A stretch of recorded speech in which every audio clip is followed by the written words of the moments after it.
En 1941, Yugoslavia era un país diverso, compuesto por diferentes etnias y religiones, que había intentado mantenerse neutral en la Segunda Guerra Mundial. Sin embargo, su posición estratégica en los Balcanes la convirtió en un objetivo clave para las potencias del eje.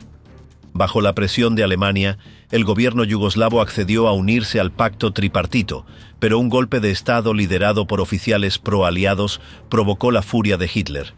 En respuesta, la Alemania nazi y sus aliados invadieron Yugoslavia en abril de 1941, dividiendo su territorio entre diversas naciones ocupantes. Serbia quedó bajo control alemán, mientras que Croacia se convirtió en un estado fascista pro-alemán.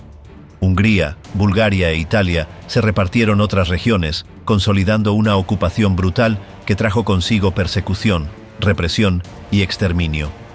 El destino de los judíos yugoslavos fue especialmente trágico.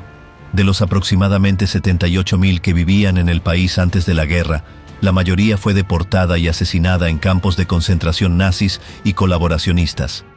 ¿Cómo fue posible que una nación tan diversa terminara sumida en una de las peores masacres de la historia?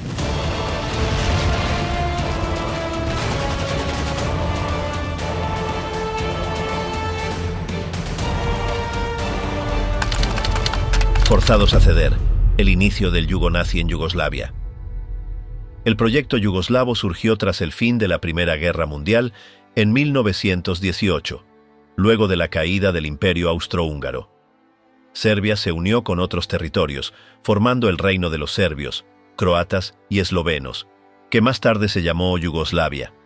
Este país pretendía reunir a los llamados pueblos eslavos del sur, integrando a diversas etnias distribuidas en varias regiones. Los serbios, de fe ortodoxa, tenían como capital Belgrado. Los croatas, mayormente católicos, estaban en Zagreb.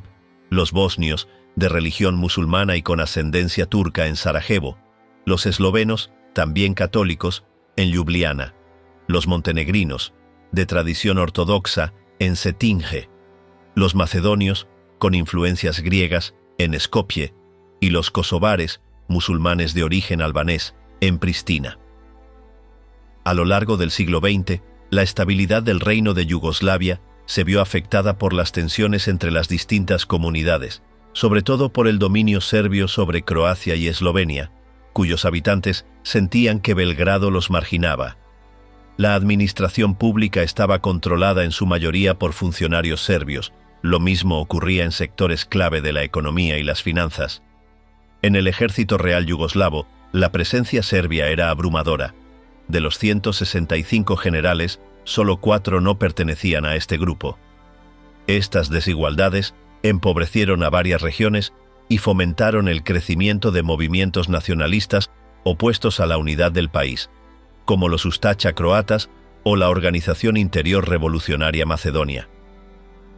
Este último grupo estuvo detrás del atentado en Marsella, donde fue asesinado el rey Alejandro I. La muerte del monarca dejó el trono sin un líder, y la regencia quedó en manos de Pablo I hasta que el príncipe Pedro II alcanzara la mayoría de edad en 1941. Al comenzar la Segunda Guerra Mundial en 1939, Yugoslavia se mantuvo neutral, ya que la guerra no había llegado a su territorio y su gobierno mantenía buenas relaciones con Alemania. El país vendía materiales como plomo y zinc a los alemanes, y a cambio obtenía armamento moderno, incluyendo cazas Messerschmitt Bf 109. Sin embargo, la invasión italiana a Grecia en 1940 y la posterior guerra entre ambos países cambiaron la situación. Contra todo pronóstico, los griegos lograron hacer retroceder a las tropas italianas hasta Albania. Esto puso a Yugoslavia en la mira de dos potencias: Alemania, que necesitaba pasar por su territorio para ayudar a Italia, y el Reino Unido, que veía en los Balcanes una oportunidad para desestabilizar al Tercer Reich. En un principio, Yugoslavia intentó mantenerse neutral en política exterior. Sin embargo, existían posturas divididas dentro del país. Un sector liderado por el general serbio Milan Nedic apoyaba una alianza con Italia para unirse en la invasión a Grecia y, a cambio, obtener la región de Salónica. Mientras tanto, gran parte de los croatas, musulmanes y macedonios simpatizaban con el eje. En contraste, los serbios, montenegrinos y eslovenos, junto con la Iglesia ortodoxa, el alto mando militar, la monarquía y los principales sectores financieros, favorecían a los aliados. Incluso el Partido Comunista, dirigido en la clandestinidad por Josip Tito, también apoyaba a Occidente. Esta fractura interna se agravó cuando, el 27 de noviembre de 1940, Adolf Hitler exigió al gobierno yugoslavo una postura clara sobre su neutralidad, insinuando la posibilidad de permitir el paso de tropas alemanas hacia la frontera greco-albanesa. Desde inicios de 1941, Belgrado trató de retrasar cualquier decisión para evitar involucrarse en la guerra. Sin embargo, el 14 de febrero, el presidente Dragiša Cvetković y el ministro de Exteriores, Aleksandar Šinčar Marković, viajaron a Austria para reunirse en Salzburgo con Joachim von Ribbentrop, mientras que el regente Pablo I se dirigió a Berchtesgaden para encontrarse con Hitler. Los alemanes ofrecieron a Yugoslavia unirse al pacto tripartito con Alemania, Italia y Japón, a cambio de acuerdos comerciales ventajosos, más influencia en el sur de Europa, acceso a armamento moderno y la cesión del puerto de Salónica, en perjuicio de Grecia. Aunque la propuesta resultaba tentadora, los dirigentes dudaron, pues sabían que la población reaccionaría con rechazo al enterarse en Belgrado. De hecho, antes de que tomaran una decisión, el ministro de Guerra Dušan Pešić, cercano al Reino Unido, presentó su renuncia. Tras un mes sin recibir respuesta, Hitler perdió la paciencia y amenazó con suspender la venta de suministros a Yugoslavia desde Checoslovaquia a través de la empresa Škoda. Además, el 19 de marzo lanzó un ultimátum, exigiendo una respuesta inmediata. Finalmente, bajo esta presión, Cvetković y Šinčar Marković viajaron de nuevo a Austria esa misma semana y en un acto tenso, formalizaron la adhesión de Yugoslavia al pacto tripartito. El golpe de Estado que cambió el destino de Yugoslavia. A las 2:20 de la madrugada del 27 de marzo de 1941, Yugoslavia sufrió un golpe de Estado solo 3 días después de unirse al pacto tripartito. En Belgrado, el general Dušan Šimović ordenó desplegar tanques y artillería por la ciudad, mientras sus tropas aseguraban el Ministerio de la Guerra. Al mismo tiempo, el general Bora Mirković logró sublevar a toda la fuerza aérea.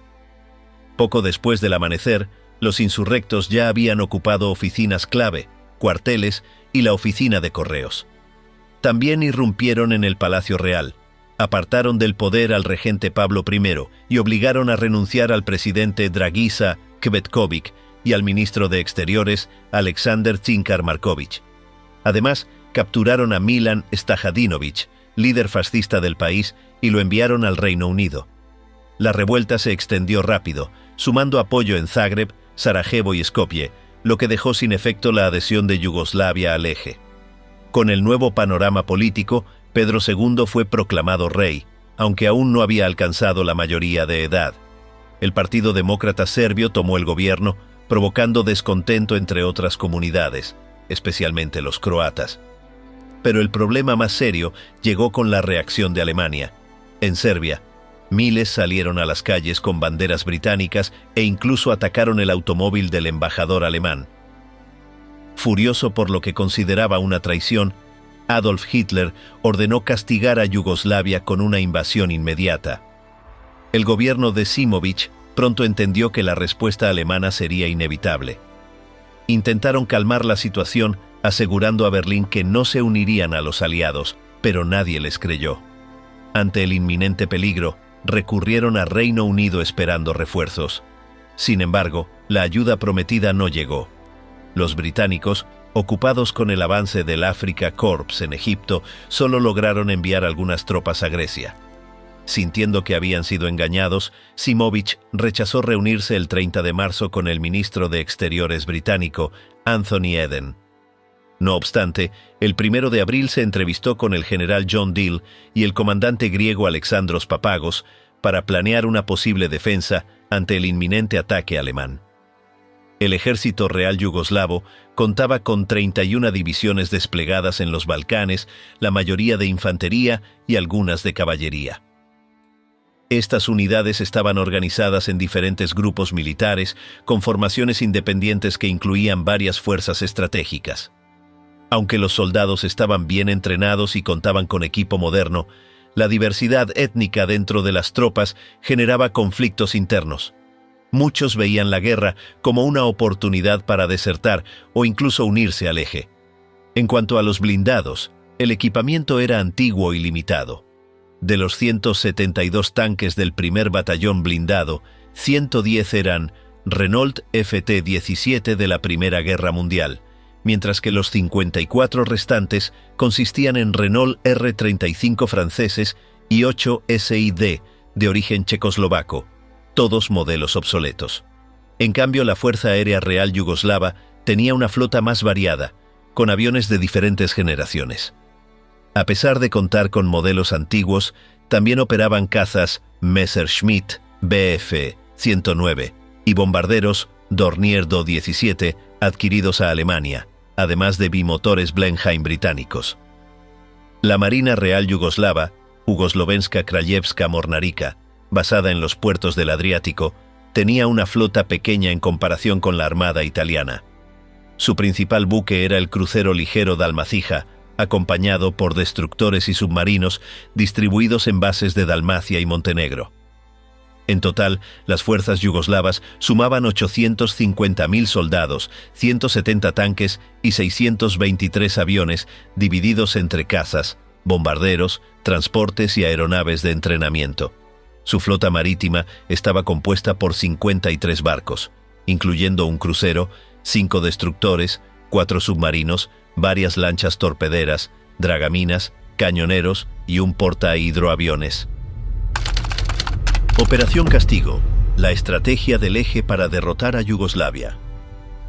Bajo el nombre de Operación Castigo, o Directiva número 25, Alemania preparó la invasión de Yugoslavia para inicios de abril de 1941. La estrategia consistía en atacar desde distintos puntos, utilizando bases militares en Hungría, Rumanía y Bulgaria. Con este despliegue, las fuerzas yugoslavas quedarían rodeadas en varios frentes, lo que permitiría a los alemanes avanzar sin encontrar una gran resistencia. De esta manera, se abrirían paso en Eslovenia, Serbia, Croacia y Niš, acorralando poco a poco al enemigo hasta forzar la rendición del gobierno en Belgrado. El segundo ejército alemán, bajo el mando de Maximilian von Beix, se ubicó entre Austria y Hungría, mientras que el 12º ejército, dirigido por Wilhelm List, se desplegó en Bulgaria y Rumanía. Desde ahí, los alemanes avanzarían sobre Eslovenia y Croacia, asegurando el control del río Save y continuando luego hacia Bosnia. En paralelo, otro grupo de ataque se encargaría de empujar hacia Belgrado y ocupar Kosovo y Macedonia, tomando las ciudades más importantes. Al mismo tiempo, otra parte del ejército se dirigiría a Niš y al paso de Vardar, con el objetivo de enlazarse con la invasión de Grecia en la llamada Operación Marita. Además de Alemania, otras potencias del eje participaron en el ataque. Hungría, liderada por Miklós Horthy, aceptó unirse a la ofensiva a cambio de la región de Voivodina. No obstante, el primer ministro Pál Teleki, quien defendía el pacto de amistad con Yugoslavia, se quitó la vida al ver que su país rompía el acuerdo. Por su parte, Mussolini apoyó la invasión con la esperanza de anexar Dalmacia y las islas del Adriático, territorios que Italia no había podido recuperar después de la Primera Guerra Mundial. Bulgaria, bajo el zar Boris III, se sumó con la intención de recuperar la Alta Macedonia, mientras que Albania, influenciada por Italia, buscaba expandirse hacia Kosovo. Rumanía, gobernada por Ion Antonescu, no envió tropas directamente, pero permitió que los alemanes usaran sus bases estratégicas en Timisoara. Italia, después de Alemania, fue el país que más tropas aportó a la invasión. Desde los Alpes Julianos, un ejército italiano avanzó hacia Eslovenia y el suroeste croata, mientras que otro grupo incursionó en Montenegro y Macedonia desde Albania. Hungría también tuvo un papel activo, enviando tropas al norte de Serbia. Bulgaria desplegó unidades militares en la zona de Niš y Albania contribuyó con su milicia fascista para apoyar a la comunidad albanesa en Kosovo. Por otro lado, Rumanía colaboró con artillería y secciones militares en puntos estratégicos. En total, las fuerzas del eje reunieron aproximadamente 700.000 soldados. De estos, 337.000 eran alemanes, 250.000 italianos, 100.000 húngaros, 15.000 búlgaros, 5.000 albaneses y 0.000 rumanos. En términos de equipamiento, el bloque del eje contaba con 875 tanques y 1.756 aviones, la mayoría en manos de Alemania e Italia. Ejecución del Plan La Caída. Durante la madrugada del 6 de abril de 1941, una base del ejército yugoslavo situada a unos 128 kilómetros de Belgrado detectó aeronaves enemigas sobrevolando la frontera con Hungría. Sin posibilidad de reacción, alrededor de 150 aviones alemanes bajo el mando del general Alexander Löhr, de origen rumano, junto con algunas unidades italianas, llegaron a la capital serbia. Un grupo de 50 bombarderos en picado Stuka adelantó el ataque, lanzando cargas incendiarias en el centro de la ciudad. Al mismo tiempo, cazas Messerschmitt Bf-109 y bombarderos Messerschmitt Bf-110 atacaron el aeródromo de Zemun, donde destruyeron en tierra 50 aviones yugoslavos, incluidos 26 bombarderos Dornier Do-17 y otros modelos más antiguos.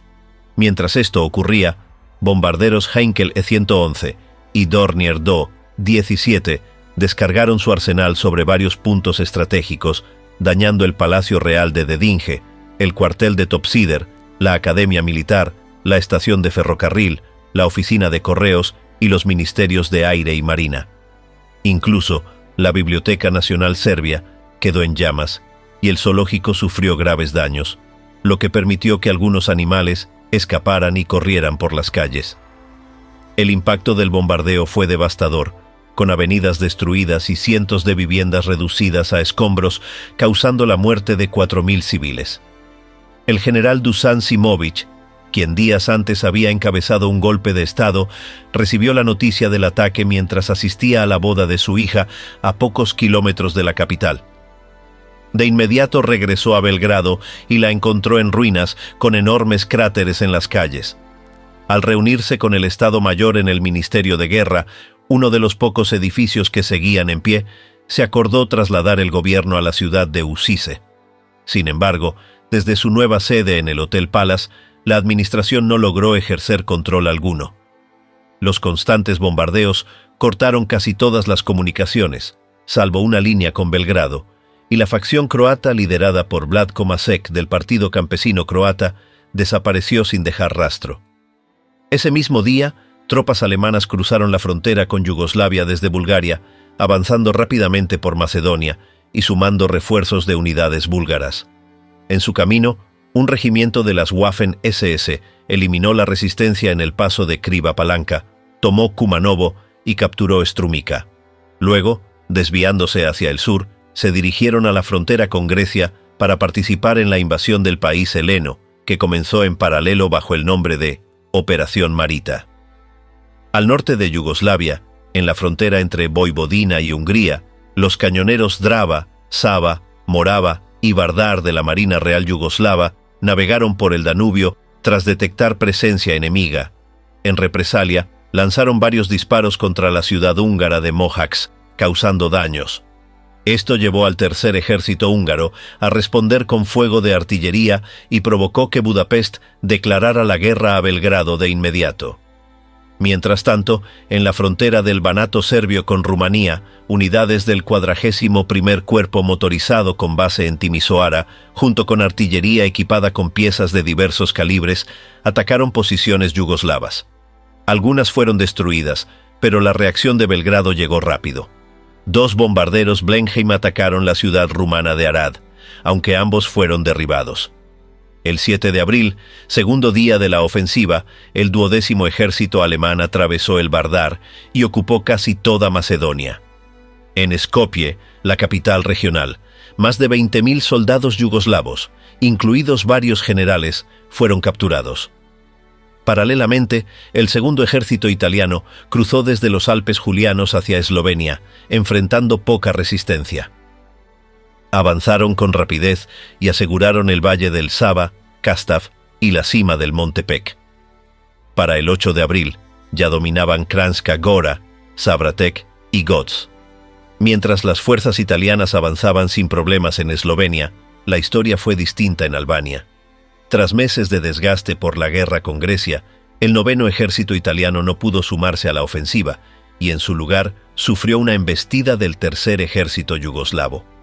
Sus tropas rompieron las líneas defensivas, avanzaron a través de los montes Gusinje y Prokletice, tomaron el control de la carretera de Shkodër y arrebataron de Bar a los italianos y sus aliados albaneses.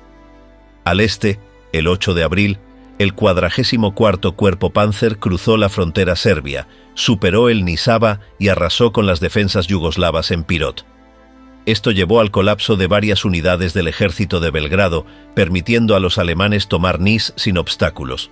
Más al sur, el 41 Cuerpo Panzer, con respaldo del 5º ejército búlgaro, aseguró el control de Macedonia, apoderándose de Stip, Veles, Prilep y Monastir.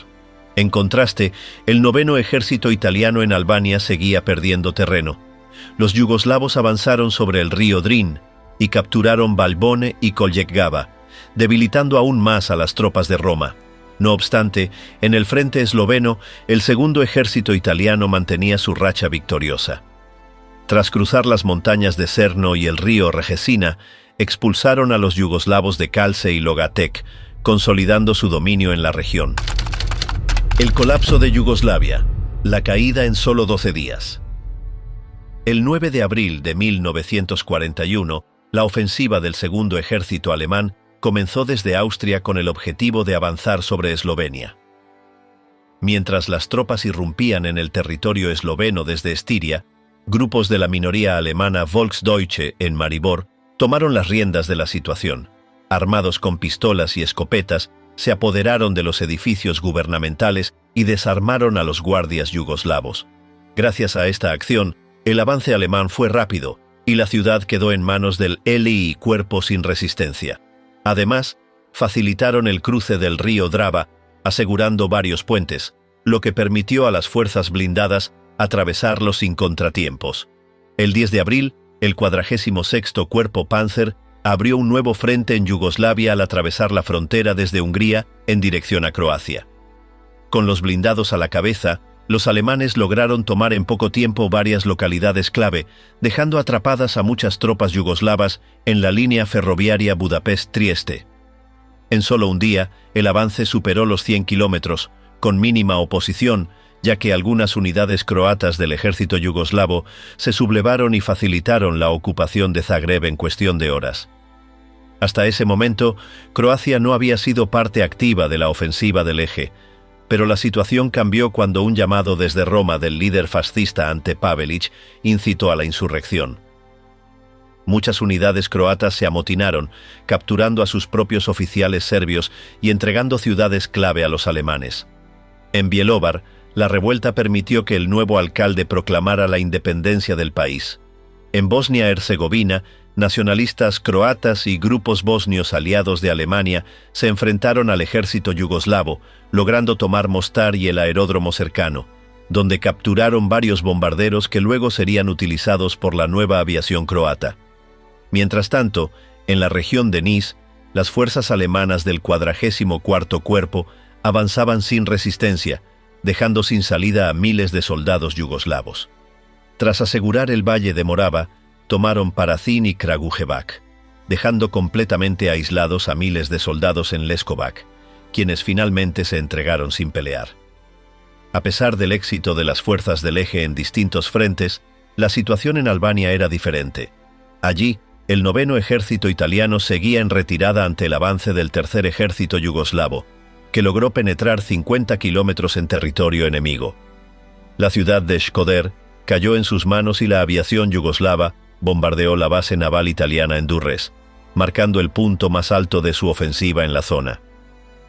El 11 de abril de 1941, otro frente se abrió en Yugoslavia cuando tropas alemanas cruzaron desde Rumanía hacia Serbia. Apoyados por unidades mecanizadas y destacamentos rumanos, avanzaron rápidamente, asegurando Tomisvar y capturando un aeródromo donde encontraron 3 cazas yugoslavos intactos. La velocidad del ataque fue tan impresionante que en menos de un día alcanzaron Bersak y Pančevo, llegando incluso a las afueras de Belgrado. Mientras tanto, en Eslovenia, los italianos siguieron con su ofensiva tomando Susak y Kraljevica antes de que 2 batallones de élite entraran en Ljubljana a bordo de camiones. Al mismo tiempo, en Albania, la situación dio un giro. Tras haber estado en retirada, los italianos lograron engañar a las fuerzas yugoslavas con un falso telegrama que las condujo a una emboscada. Con el terreno a su favor, iniciaron una contraofensiva que expulsó a los yugoslavos de Albania, castigando especialmente a una de sus divisiones que fue atacada con tanquetas cerca del río Pronisat. En Croacia, el ejército yugoslavo enfrentó serias dificultades. Los alemanes tomaron rápidamente puntos estratégicos como Slatina y Nosice, además de apoderarse de Osijek, una posición clave para acceder a Serbia. La situación empeoró por los levantamientos de grupos croatas, quienes, junto a milicias fascistas, desarmaron a unidades yugoslavas y tomaron varias ciudades, incluyendo Kapljina, Trebinje y Vileka. Al día siguiente, el 12 de abril, Hungría se sumó a la invasión cruzando la frontera con la Voivodina. Avanzando en 3 direcciones distintas, sus tropas se hicieron con Semum, capturaron Bačka y llegaron a Drave, aunque su progreso se detuvo momentáneamente en Novi Sad, donde la población serbia, armada con lo que tenía a mano, intentó resistir. En otros puntos del país, la ofensiva del Eje continuó sin freno. Tras aniquilar a unidades yugoslavas en Osijek, los alemanes avanzaron con sorprendente rapidez, tomando Mitrovica, Lazarevac, Zvornik, Balševo, Sisak y Bihać. Más al oeste, otras unidades despejaron el valle de Nichava y alcanzaron la cima del Monte Avala. Mientras, los italianos tomaron Karlovac y Senj y desembarcaron tropas en islas del Adriático. En el mar, la flota yugoslava quedó atrapada en los puertos por la superioridad naval italiana y la aviación alemana hundió el cañonero Drava en el Danubio, causando 121 bajas. Al atardecer del 12 de abril de 1941, avanzadas de la segunda división SS Panzer das Reich llegaron a las afueras de Belgrado. Un grupo liderado por el capitán Fritz Klingenberg decidió arriesgarse en una operación peligrosa. Cruzaron el Danubio en una lancha motora, logrando desembarcar sin ser detectados por los guardias yugoslavos. Una vez dentro, aprovecharon la confusión para moverse por la ciudad sin resistencia, desarmando a las fuerzas locales y tomando el ayuntamiento. Allí, solo 6 soldados lograron deponer al alcalde Jevrem Tomić y reemplazarlo con Ivan Milicević, quien ordenó la rendición de la guarnición. En la medianoche del 12 al 13, toda Belgrado quedó bajo control del 12º ejército alemán. El 13 de abril, la ofensiva alemana disminuyó su intensidad, pero sus aliados continuaron avanzando. Tropas italianas en Eslovenia tomaron Otočak y Gradac, mientras que en Albania, fuerzas del Eje iniciaron su avance en Montenegro, expulsando a lo que quedaba del tercero ejército yugoslavo cerca del lago de Skutari. En Voivodina, soldados húngaros se enfrentaron en combates urbanos en Novi Sad, aunque lograron tomar Senta y asegurar Baranja. El 14 de abril, la situación empeoró para Yugoslavia. Unidades italianas ocuparon Knin, mientras que los húngaros aseguraban completamente Voivodina con la captura de Novi Sad. Ante este panorama, el rey Pedro II y su gobierno, que habían trasladado la capital provisional a Pale, decidieron huir. Viajaron primero a Knin en Montenegro, luego a Atenas en Grecia y finalmente llegaron a El Cairo, donde el Reino Unido les ofreció refugio. Al día siguiente, el 15 de abril, se intentó evacuar lo que quedaba de la Fuerza Aérea Real Yugoslava. 18 aviones lograron partir hacia Egipto, pero 5 bombarderos fueron destruidos en un ataque aéreo alemán sobre el aeródromo de Paramitia en Grecia. Mientras tanto, en tierra, el avance del Eje continuó sin resistencia. Tropas alemanas procedentes de Croacia entraron en Bosnia-Herzegovina, capturando Banja Luka, Travnik, Zenica y Sarajevo. En paralelo, el 12º ejército alemán se apoderó de Valjevo y cruzó el río Drina, mientras que los italianos en el sur de Croacia tomaban Gospić, Sremsko, Split, Šibenik y Metković. Montenegro, hasta entonces menos afectado por la invasión, sufrió un golpe decisivo el 16 de abril. Tropas italianas aplastaron al tercer ejército yugoslavo y capturaron Podgorica. Luego avanzaron hacia Nikšić y se unieron con insurgentes croatas en Trebinje. Al sureste, en la frontera con Albania, soldados italianos ocuparon Macedonia, tomando Debar, Okrida, Struga y Bitola, mientras que en Kosovo, con apoyo de la milicia albanesa, capturaron Prizren. El 17 de abril, la mayor parte del país ya estaba bajo control del Eje, salvo la costa del Adriático, donde se libraron las últimas batallas. Desde el este, fuerzas italianas avanzaron sobre Cetinje y el puerto de Kotor, donde la marina yugoslava hundió sus propios barcos para evitar que cayeran en manos enemigas. Desde el oeste, un batallón de camisas negras se apoderó de Dubrovnik, renombrado más tarde como Ragusa. Con la situación totalmente colapsada, el 17 de abril, el general Danilo Kalafotiv solicitó un alto el fuego. Sin embargo, como no tenía autoridad para negociar, se recurrió a Aleksandar Zinkar Marković, exministro de Asuntos Exteriores, quien fue trasladado a Belgrado para firmar la rendición incondicional de Yugoslavia. Desde ese momento, todo el territorio quedó bajo dominio de las fuerzas del Eje. Jasenovac, el infierno de los Balcanes y las masacres de Sirmia. Cuando Yugoslavia se desintegró en abril de 1941, algunas regiones declararon su autonomía. Entre ellas, el Estado independiente de Croacia, Montenegro y la Serbia de Salvación Nacional. En esta última, un régimen subordinado al Tercer Reich, encabezado por Milan Nedić, adoptó medidas inspiradas en la ideología nazi. El 30 de abril de ese año, Nedić firmó el decreto sobre el origen racial, aislando a los 16.000 judíos que vivían en el territorio. No obstante, los primeros asesinatos en territorio serbio no fueron obra de las autoridades de Nedić, sino del ejército croata y la milicia Ustaša, que en su avance sobre Sirmia ejecutaron a cientos de judíos en el área del río Sava y el Banato. Otros fueron enviados a Jasenovac, un campo de exterminio donde se cometieron crímenes atroces durante la Segunda Guerra Mundial.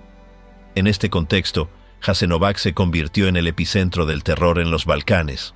Operado por el régimen Ustaša dentro del Estado independiente de Croacia, este campo de concentración y exterminio, ubicado en la confluencia de los ríos Sava y Una, fue el tercero más grande de Europa y el único de la región dirigido por un gobierno colaboracionista. Desde su fundación en agosto de 1941 hasta su disolución en abril de 1945, Jasenovac fue testigo de atrocidades inimaginables. A diferencia de los campos nazis, no contaba con cámaras de gas ni métodos de exterminio masivo industrializado. En cambio, las ejecuciones se realizaban de forma individual y brutal, utilizando cuchillos, martillos, hachas o disparos a quemarropa. Las principales víctimas fueron serbios, en el marco del genocidio contra su pueblo, seguidos de judíos, romaníes y opositores políticos. El campo estaba compuesto por un complejo de 5 subcampos, extendidos a lo largo de 210 kilómetros cuadrados en ambas orillas de los ríos Sava y Una. El más grande de ellos era la llamada Fábrica de Ladrillos, situada a 100 kilómetros de Zagreb. También existían otros sectores como Stara Gradiška, Gradina Donja, 5 granjas de trabajo forzado y el campo romaní de Ustica. El número exacto de víctimas sigue siendo objeto de discusión, pero las cifras más aceptadas indican que alrededor de 100.000 personas fueron asesinadas en Jasenovac entre 1941 y 1945, lo que lo convierte en uno de los campos de exterminio más mortales de la Segunda Guerra Mundial. Sajmiste, el campo de la muerte y el camión de gas que borró a los judíos de Serbia. Belgrado, la capital serbia, tenía la mayor población judía de Yugoslavia, lo que la convirtió en el primer blanco del Tercer Reich y del gobierno de Milan Nedić. En marzo de 1942, unidades de las SS y fuerzas auxiliares serbias bajo el mando de Harald Turner capturaron a los judíos de la ciudad. Los hombres fueron ejecutados de inmediato, mientras que mujeres y niños quedaron detenidos en un campo de internamiento dentro de Sajmiste. El 9 de mayo de 1942, los prisioneros de Sajmiste fueron asesinados en un camión sellado enviado desde Berlín, en cuyo interior se liberó monóxido de carbono, asfixiando a todos. Tras la eliminación de mujeres y niños, se ordenó el exterminio de los pacientes del Hospital de Belgrado y de los exmilitares judíos que habían pertenecido al Ejército Real Yugoslavo. Aproximadamente 8.000 judíos de Belgrado fueron ejecutados en Sajmiste. El oficial Harald Turner, responsable de la matanza, llegó a declarar con orgullo ante sus superiores en las SS: Serbia es el único país de Europa donde se ha resuelto el problema judío. Fuera de este episodio, no hubo masacres de tal magnitud en la Serbia de Salvación Nacional debido a restricciones impuestas por Milan Nedic. Sin embargo, los judíos y gitanos fueron separados de la población local y enviados a distintos campos de concentración, donde miles más murieron debido a las condiciones inhumanas. A finales de 1944, las fuerzas del Eje se retiraron y la Unión Soviética tomó el control, reincorporando Serbia a Yugoslavia.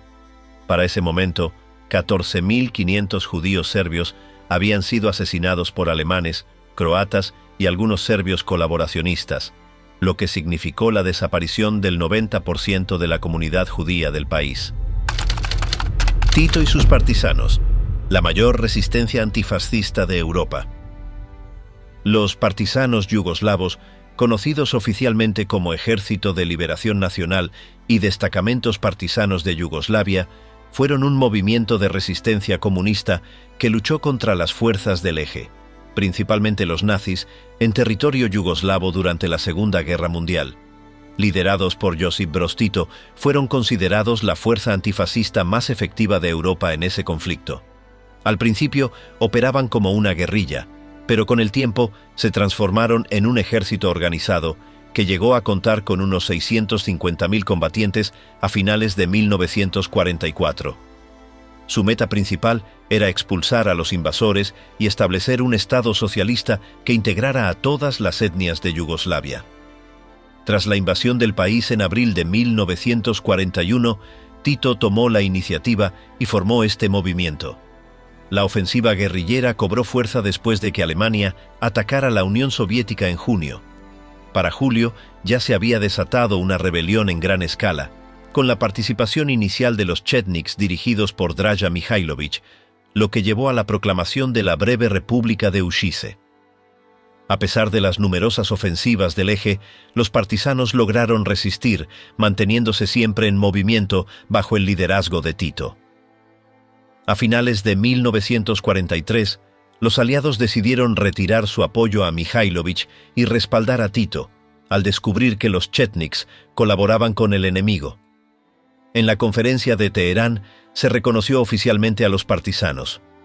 Un año después, en el otoño de 1944, las tropas de Tito, con ayuda del Ejército Rojo, lograron liberar Belgrado. Para el final del conflicto, los partisanos habían tomado el control del país y también de zonas como Trieste y Carintia. Cuando la guerra terminó, esta resistencia se transformó en las Fuerzas Armadas de la recién establecida República Federativa Popular de Yugoslavia.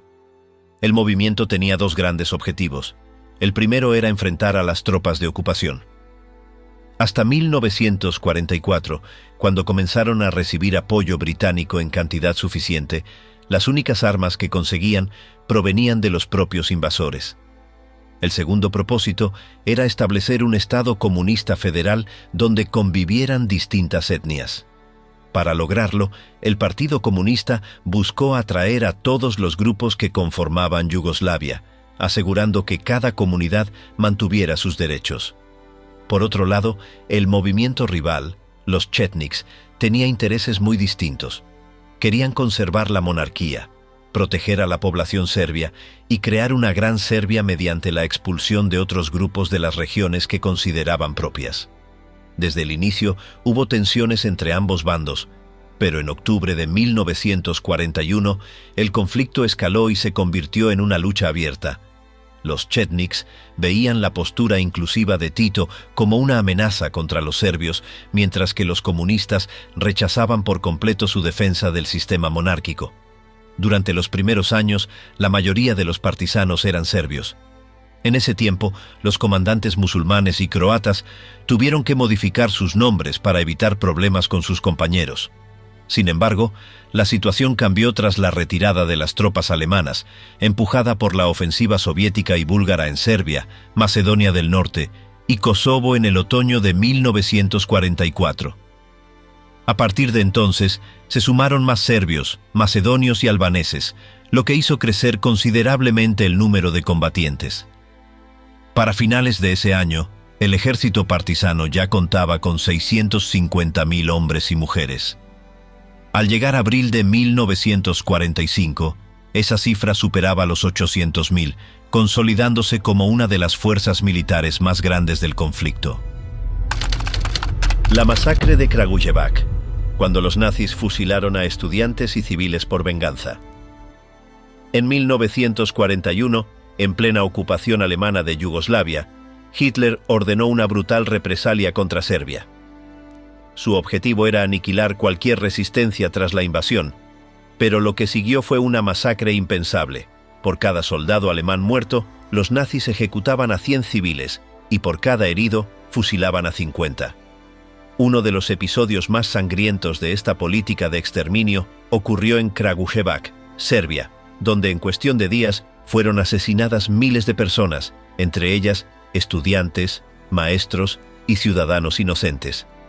Esta matanza, aunque menos recordada que otras atrocidades nazis, fue un intento despiadado de aplastar la resistencia yugoslava. Todo comenzó el domingo 19 de octubre en los alrededores de Kragujevac, la cuarta urbe más grande de Serbia después de Belgrado. Ubicada a orillas del río Lepenica, la ciudad se destacaba por su fuerte industria, en especial la fabricación de maquinaria y armamento. Entre 1818 y 1839, había sido la primera capital de la Serbia moderna, y fue allí donde se promulgó la primera constitución de los Balcanes. En 1941 contaba con una población de 27.249 personas y era el epicentro político, cultural, educativo e industrial del país. Para los nazis, sin embargo, la región era un refugio de bandidos, el término con el que se referían a los combatientes serbios. Ese domingo, sin que aún estuviera en vigor la norma que establecía fusilar a 100 civiles por cada soldado alemán muerto y a 50 por cada herido, 415 personas fueron ejecutadas. Las víctimas fueron capturadas en operativos donde los nazis bloquearon los accesos a la ciudad desde 3 localidades vecinas. Al día siguiente, 20 de octubre, las tropas alemanas desplegaron una redada masiva en calles y viviendas de Kragujevac. Cerca de 5.000 ciudadanos fueron detenidos para ser seleccionados y posteriormente ejecutados. Sacaron a hombres y jóvenes de sus casas, lugares de trabajo, fábricas y oficinas públicas. También irrumpieron en escuelas, donde arrestaron a unos 300 estudiantes de secundaria, con edades entre 12 y 18 años, junto a sus profesores, entre ellos Laza Pantelic, director del principal colegio masculino de la ciudad. Algunos historiadores sostienen que la cifra de detenidos fue incluso mayor, alcanzando los 7.000. Entre ellos había jóvenes rumanos, en su mayoría lustrabotas, quienes se habían negado a limpiar el calzado de los soldados alemanes. La Wehrmacht aseguró a los capturados que solo se trataba de una verificación de documentos y que serían trasladados al cuartel para un control. Sin embargo, pocos creyeron esa versión. Algunos, conscientes del destino que les esperaba, comenzaron a escribir mensajes de despedida en trozos de papel que arrancaban de sus cuadernos, con la esperanza de que alguien los encontrara. Ese día, 123 judíos serbios, entre ellos varias mujeres, fueron fusilados. El 21 de octubre, mientras la matanza continuaba, el ejército alemán publicó y pegó en los muros de la ciudad un comunicado donde justificaba la masacre. Los ataques cobardes y traicioneros contra nuestros soldados durante la semana pasada, en los que 10 murieron y 26 resultaron heridos, debían ser castigados. Por cada soldado alemán caído, se fusilaron 100 personas. Por cada herido, 50. En su mayoría eran comunistas, delincuentes y colaboradores. En total, fueron ejecutadas 2.300 personas. Cualquier nuevo sabotaje o ataque será respondido con igual severidad. Los nazis dejaron constancia de la represalia. Las imágenes que lograron salvarse del horror muestran escenas impactantes.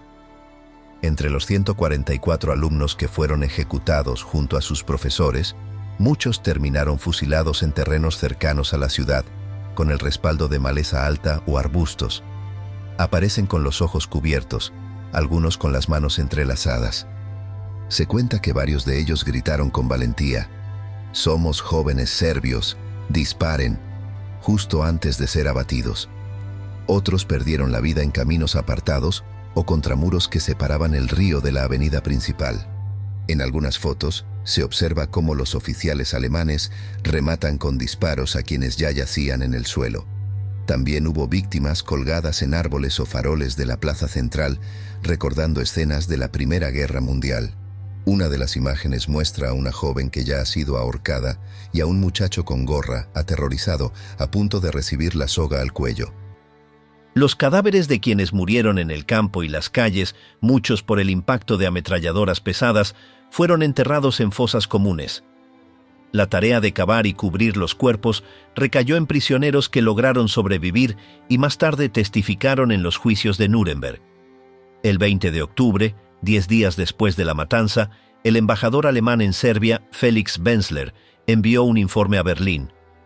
En su mensaje, conciso y directo, afirmaba: «La semana pasada se llevaron a cabo ejecuciones masivas de serbios, tanto en Kraljevo como en Kragujevac, en represalia por la muerte de soldados de la Wehrmacht, aplicando la proporción de 100 serbios por cada alemán. En Kraljevo fueron fusiladas 1.700 personas y en Kragujevac 2.300. Este informe diplomático confirma que Kragujevac no fue la única en sufrir tal atrocidad. Las masacres nazis, simultáneas en distintas localidades, elevaron el número de víctimas de la venganza alemana a cifras que oscilan entre 7.000 y 10.000. A 50 kilómetros de allí, en Kraljevo, asesinaron al menos a un integrante de cada familia del pueblo. La Wehrmacht arrasó Rudnik, mientras que Gornji Milanovac quedó devastada por ataques con bombas incendiarias. De sus 464 viviendas, solo 72 quedaron en pie. Además de los serbios, fueron ejecutados rumanos, macedonios, eslovenos, judíos, musulmanes y cristianos. Las investigaciones más recientes establecen que el número exacto de fallecidos en Kragujevac ascendió a 2.778. Así lo registra el Parque Memorial de la ciudad y el Museo 21 de Octubre, donde se conservan cartas de despedida escritas por los condenados, junto con sus pertenencias y documentos que recuerdan la masacre. Uno de los monumentos más importantes de la ciudad honra la memoria de los estudiantes fusilados. En 2012, la Asamblea Nacional de Serbia decretó el 21 de octubre como día de conmemoración en honor a las víctimas serbias de la Segunda Guerra Mundial. El militar nazi Franz Böhme fue arrestado en Noruega cuando terminó la guerra. En los llamados juicios secundarios de Nuremberg, lo enjuiciaron por la masacre de Kragujevac y por numerosos crímenes de guerra que sus tropas cometieron en Serbia. El 29 de mayo de 1947 se lanzó al vacío desde el cuarto piso de la cárcel donde estaba detenido. Sus restos descansan en Graz, una ciudad ubicada en el sur de Austria. El exterminio silencioso, la persecución de los alemanes en Yugoslavia. Al final de la Segunda Guerra Mundial y en los primeros años de la Guerra Fría, Yugoslavia llevó a cabo una fuerte persecución contra varias minorías étnicas dentro de su territorio. El régimen liderado por Josip Broz Tito impulsó estas medidas contra croatas, eslovenos, montenegrinos, italianos y húngaros, pero una de las comunidades más afectadas fueron los 500.000 alemanes étnicos, o Auslanddeutsche, acusados de haber colaborado con el Tercer Reich. Con la llegada del Ejército Rojo en 1944 y la liberación de Belgrado, muchos alemanes que vivían en la región quedaron bajo el control de los partisanos yugoslavos. A partir de ese momento, con respaldo de algunos sectores de la población local, se desató una ola de violencia contra ellos. Más de 7.000 personas fueron asesinadas en linchamientos y fusilamientos masivos, incluyendo aquellos que se habían opuesto al nazismo. Un caso emblemático fue el del sacerdote Adalbert Schmidt, golpeado hasta la muerte por soldados yugoslavos, a pesar de haber ayudado a muchas víctimas del régimen nazi. El 2 de noviembre de 1944, el Comité Antifascista de Liberación de Yugoslavia decretó que la comunidad alemana quedaba despojada de su nacionalidad, perdiendo además todos sus derechos civiles y propiedades. Inicialmente, estas medidas se aplicaron en Maribor, donde la mayoría de la población era germana, pero luego se extendieron a toda Yugoslavia. Con la ocupación de Eslovenia por parte del Frente Popular, estas disposiciones también entraron en vigor en varias regiones eslovenas. El 29 de abril de 1945, los Auslanddeutsche fueron declarados propiedad del Estado y reducidos a la condición de esclavos. Muchos fueron vendidos o asignados a particulares, y los niños fueron separados de sus familias según la demanda de quienes los adquirían. Más de 200.000 personas fueron forzadas a reconstruir aldeas y ciudades en ruinas, mientras que 47.000 fueron enviadas a la Unión Soviética para trabajar en las minas del Donbass. A esto se sumaron los miles de prisioneros trasladados a campos de trabajos forzados en distintas partes de los Balcanes. Aquellos que lograron evitar la esclavitud sufrieron un destino igualmente difícil. Privados de su nacionalidad, 313.000 alemanes fueron expulsados a diferentes países. Alrededor de 150.000 se establecieron en Alemania, la misma cantidad emigró a Austria, mientras que 10.000 lograron llegar a Estados Unidos y 3.000 a Francia. Las consecuencias de esta represión fueron devastadoras. 57.640 alemanes perdieron la vida, de los cuales 48.447 murieron en campos de trabajo, 7.199 fueron ejecutados y 1.994 fallecieron en el trayecto hacia la URSS.